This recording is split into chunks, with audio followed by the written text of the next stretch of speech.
I got a random wrong number text at 1 a.m., I answered. A year later, I was in their wedding. I was half asleep when my phone buzzed at 1:04 a.m., the screen lighting up the ceiling of my dark bedroom like a warning, and for some reason, I reached for it, eyes crusty, brain still marinating in a half-dream where I'd been chasing a bus made of cake.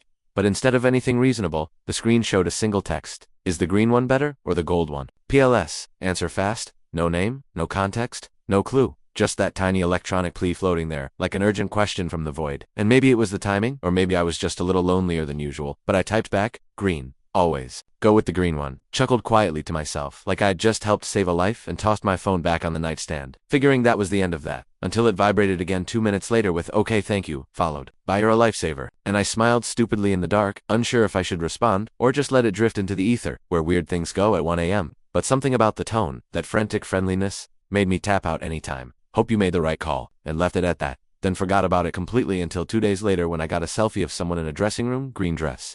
Sparkles, wide smile half cropped out of frame with the message "you were right. This one is so much better," and I stared at the screen, trying to decide if I should just ignore it or respond again, and in the end, curiosity won over logic. So I wrote, "You clean up well for a wrong number," and got back a row of laughing emojis. And then, "I'm Macy BTW, and you are." And I hesitated, finger hovering, but replied, "Just my name, nothing more." But from there it was like a door opened into some strange hallway I never planned to walk down, because the texts kept coming. Not every day, not in a needy way, but every few days like notes passed between strangers. On the same long train ride, sometimes it was, "Do these shoes make me look like a lawyer or a witch?" Other times it was, "Guess what happened at work today?" followed by an absurd story about a kid projectile vomiting glitter in a daycare center. And every time I laughed or typed back some sarcastic comment, I started to feel like I actually knew her. This mystery Macy, who turned out to be lived in a city I'd only visited once, worked as an early childhood therapist, was engaged to someone named Ryan, and loved pistachio ice cream, even though she was allergic to nuts, and carried an EpiPen everywhere, just in case she decided to play with fire, as she put it. And I told her I was 29, worked remotely as a copywriter for a marketing agency, and had recently been dumped by someone who said I was too emotionally muted,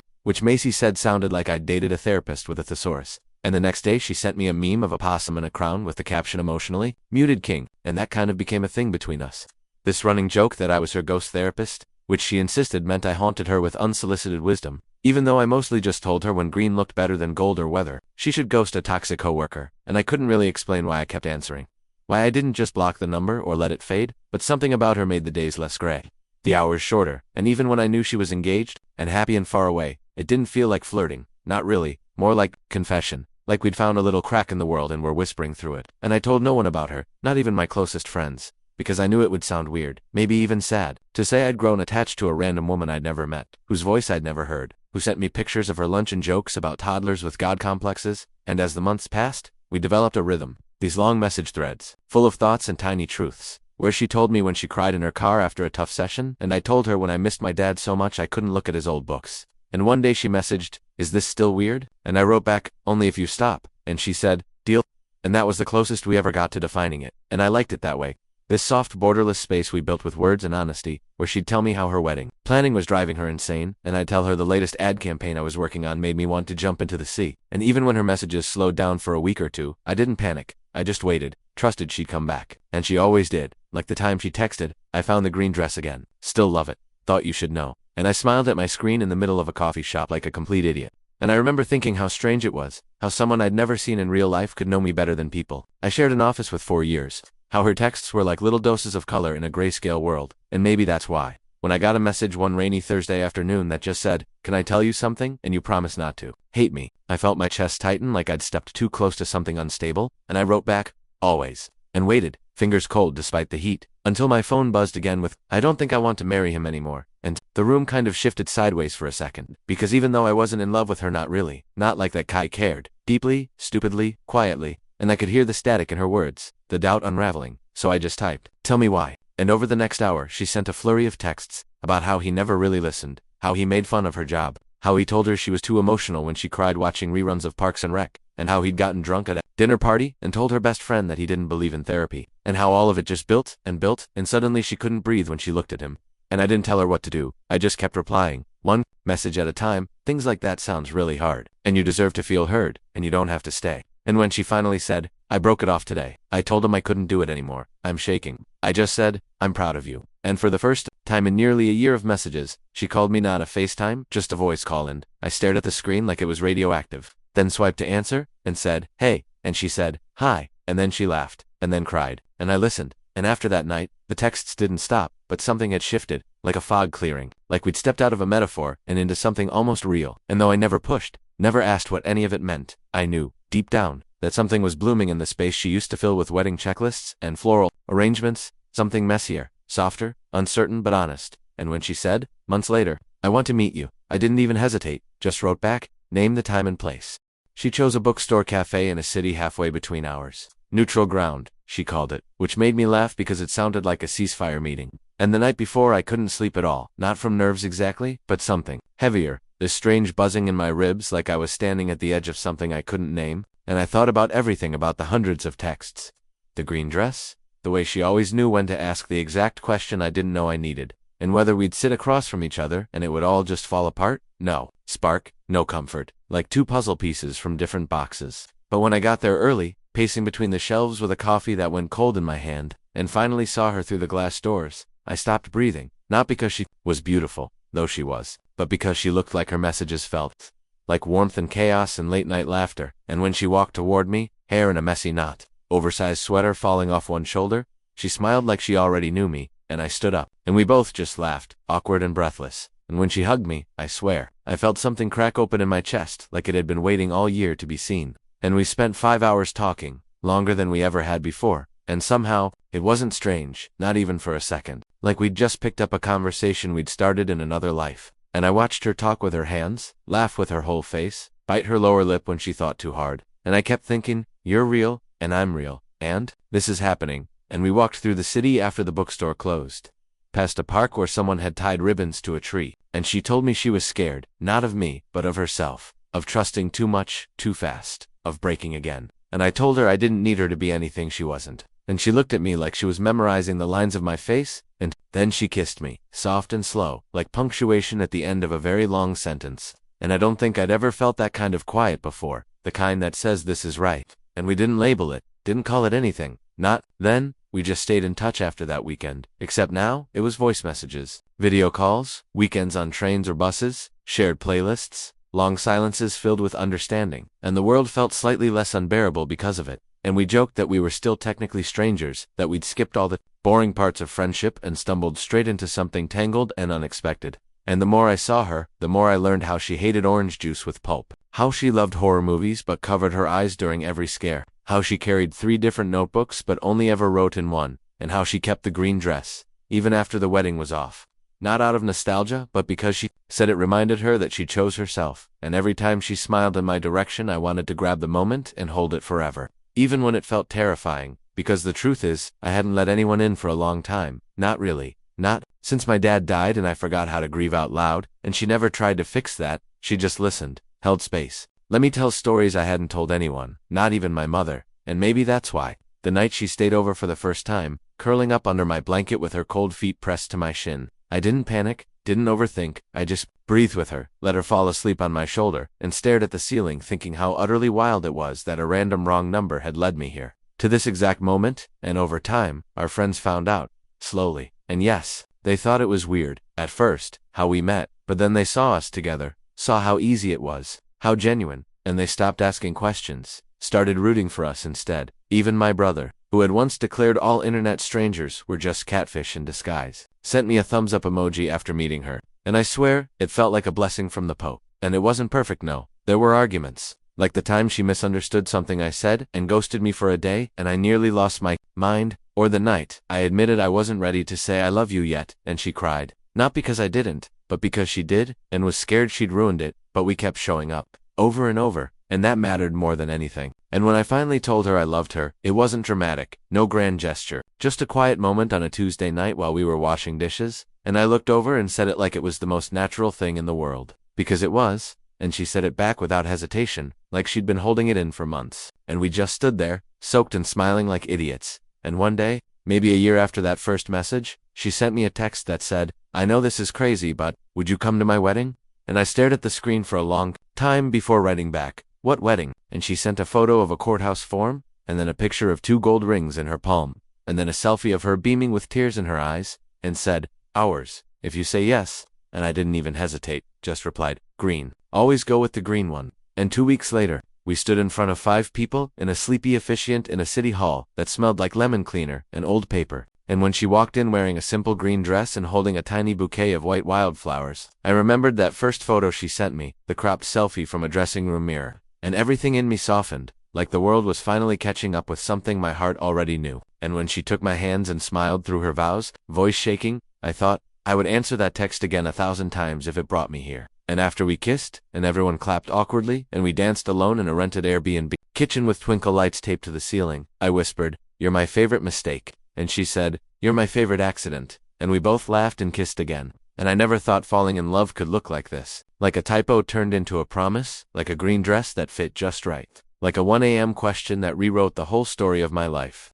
After the wedding, there was this surreal, suspended feeling like we were still in some alternate timeline, like the story we'd stumbled into hadn't caught up to the rest of the world yet. And for a few weeks we floated, wrapped in this hazy, quiet joy that spilled out in soft mornings and inside jokes, dancing barefoot in the living room to 90s playlists, and making too many pancakes because neither of us knew how to cook for just 2 people, and she'd wear my shirts like they were made for her. And I'd find little notes in my sock drawer or stuck to my laptop teeny messages that said things like, "You breathe nicer than anyone. I know," or "Thanks for answering the weirdest text of my life." And sometimes we'd still laugh about how it started, like it was a shared dream or a prank from the universe that somehow turned into love. But as time passed, real life began to press its weight back onto us, like gravity returning after a long swim. Because love wasn't an island. It was a door, one that opened to dishes and rent, and whose single quote says "turn, is, it, to, take, the, trash, out." And I learned that she hated being interrupted when she was sketching in her notebook. And she learned that I went quiet when I was overwhelmed. Not out of anger, but because my brain felt like a hallway full of slammed doors. And there were nights when we misunderstood each other, when words got sharp, not cruel, but jagged. And we'd lie in bed, turned away from each other, the silence thick with ego, until one of us gave in and reached out, fingers brushing a shoulder, and just whispered, "I'm sorry."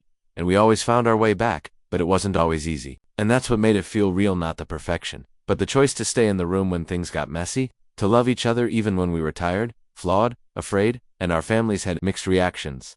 To say the least, my mother, blinking at the news like she'd just heard I'd married a cartoon character, asking, "You married someone you met by accident?" And I said, "No, I married someone," I answered. And Macy's dad didn't even pretend to be polite at first, just said, "You married a stranger with no job security and a laptop." And I saw Macy's knuckles go white, but I took a breath, told him I wasn't a stranger anymore, and that love isn't a resume. And eventually, even he softened, especially after I helped him fix his old record player. And he caught me one night humming along to a Nina Simone track like I belonged there. And Macy's best friend Laura, who had been the original green dress consultant, pulled me aside a few months later at dinner and said, "You make her lighter." I didn't think anyone could, and I nearly cried into my soup because I hadn't known I was carrying that weight. And slowly, people began to believe in us the way we believed in each other, and we found a rhythm. Not perfect, not cinematic, but something honest, like learning a new language together where every word meant "I choose you again."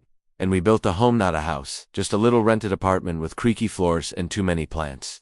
But it felt like ours because of the notes on the fridge, and the way she'd drape her legs over mine when we watched movies, and the fact that every morning, before I even opened my eyes, I could hear her singing softly in the kitchen, like she was casting some spell to keep the world kind for one more day. And I kept writing, kept working, but now I had someone to read my bad taglines and laugh at my fake cereal ads.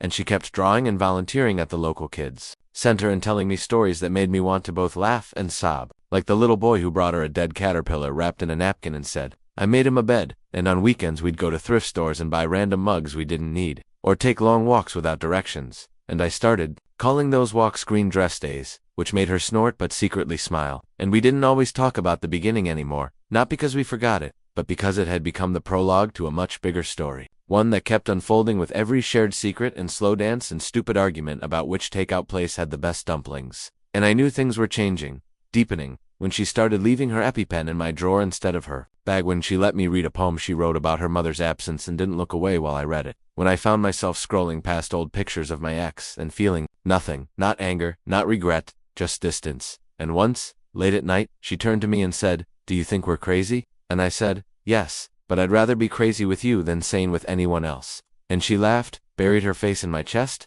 and whispered, "Good answer." And time kept moving, like it does, faster than we expected, until one day, almost by accident, I found myself standing in front of a mirror adjusting a tie I hadn't worn since college, because we were attending our own wedding again, this time with actual guests, cake, vows, and rented chairs. Because after the courthouse wedding, Macy said she wanted something she could dance at, something where her friends could wear sparkly things and toast us with cheap champagne and disposable cameras, and I said yes because by then I knew how to say yes to her, not out of obligation, but because there was no version of my future that didn't have her in it. And I remember the moment she walked in again, not in the green dress this time, but in a simple ivory one with lace on the sleeves, hair down, wild and free, and I thought, this is what the first text was about. This is the green thing that matters. And when she took my hands, her fingers shook and so did mine, and I whispered, "You still sure?" And she laughed and said, "You already married me once. I'm just making sure everyone else gets to see it now," and we exchanged vows in front of all the people who thought we were a fluke. A joke, a weird story for the internet, and afterwards, during the reception, Laura raised a glass and said, "This started with a typo, ended with a miracle," and I saw Macy crying and I was crying, and maybe even my mother was crying. And we danced barefoot again, under fairy lights and over candle wax, and I held her close and whispered, "Thank you for not choosing gold." And she smiled and said, "You're my favorite green thing." And I kissed her and thought how funny it was that a stranger's panic over a dress color led to the most important moment of my life. And I don't know what I believe in: fate, God, algorithms, magic, but I believe in that text. In the version of me that answered, in the version of her that waited for a reply, and every night since then, I look at her sleeping beside me and think, I still would have said green, every time. It's been a year since that second wedding, and 3 since the first text, and sometimes, when the house is quiet and Macy's curled up on the couch with her sketchbook and the radio is low and the world feels manageable, I think about the moment it all began, how that tiny vibration of my phone in the dark sent a ripple through everything I thought I knew about love and connection and timing, and I feel this deep, almost unexplainable ache of gratitude, like my heart wants to bow to the universe for its strange sense of humor, for its crooked way of weaving people together, because it didn't make sense. Not then, not on paper, and maybe it still doesn't, but what does make sense is the way I breathe easier now. The way Macy still texts me silly questions even when I'm in the next room, like yesterday when she sent, "Is this pasta too existential?" with a picture of a spiraled noodle clinging to her fork like it was pondering death, and I laughed until I choked on my coffee. And these tiny moments, these ridiculous, tender, ordinary things have become the bones of our life together, the unremarkable stuff that I never knew could feel like home. And we've grown, quietly, sometimes painfully, into people who know how to sit with each other's shadows, who don't flinch when the old fears rise up, because they do. Still, like how I get weird around anniversaries of my dad's death, and Macy just buys extra cereal and listens more. Or how she still second-guesses herself after tough days at work, and I don't try to fix it. I just hold her, let her be messy and brilliant and human. And when we Fabecus, of course we do, it's not about winning anymore. It's about staying, listening, reminding each other that this matters more than being right. And some days are still hard, like when we lost the pregnancy last winter and I didn't know how to hold that grief without collapsing into myself, and she cried in the shower every morning for a week, thinking I couldn't hear her, and all we could do was hold each other tighter and whisper, "We'll try again when we're ready," and we will. We're not rushing, because now we know life doesn't follow our schedules. It follows its own strange compass, and we're just learning how to walk with it, together, hand in hand, even in the dark. And it's not glamorous. Our house is still rented. Our fridge still breaks.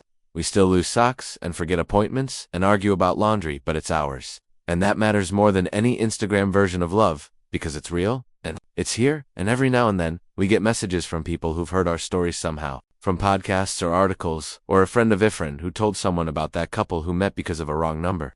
And they write things like, "I didn't believe in stuff like this before," or "Your story made me text my ex, and now we're talking again." And Macy always blushes when she reads them, says, "I don't know why people care," and I tell her it's because people are starving for hope, for proof that chaos can be kind, that accidents can turn into answers. And she usually just rolls her eyes and calls me her cheesy poet husband. But then she kisses me on the forehead and I know she gets it, even if she won't say it out loud. And lately we've been talking about writing the whole thing down. The real version, not the polished version the world wants, but the messy, hilarious, raw truth of it all, from the 1 a.m. text to the courthouse, to the miscarriage, to the quiet days like this one, where we're just two people eating soup on a rainy Thursday and planning whether we want to get a cat or a really lazy dog. And I think we will write it someday. Because stories like ours aren't about going viral or becoming someone's favorite anecdote. They're about making people feel less alone, reminding them that timing is weird and life is weirder, but if you stay open, if you answer the odd questions, if you don't delete the unknown numbers too quickly, maybe, just maybe, something unexpected and beautiful will find its way in. And if you're lucky, really lucky, it'll stay. Grow roots, learn your coffee order, and fall asleep with their head on your chest while your favorite song plays faintly from the next room. And you'll realize you stopped asking what if a long time ago. Because now all you ever think is thank you, over and over. Thank you for the wrong number, for the green dress, for the heartbreaks that made space, for the courage to text back, for the silence that taught us how to speak, and for the strange, crooked, accidental miracle of loving and being loved exactly like this.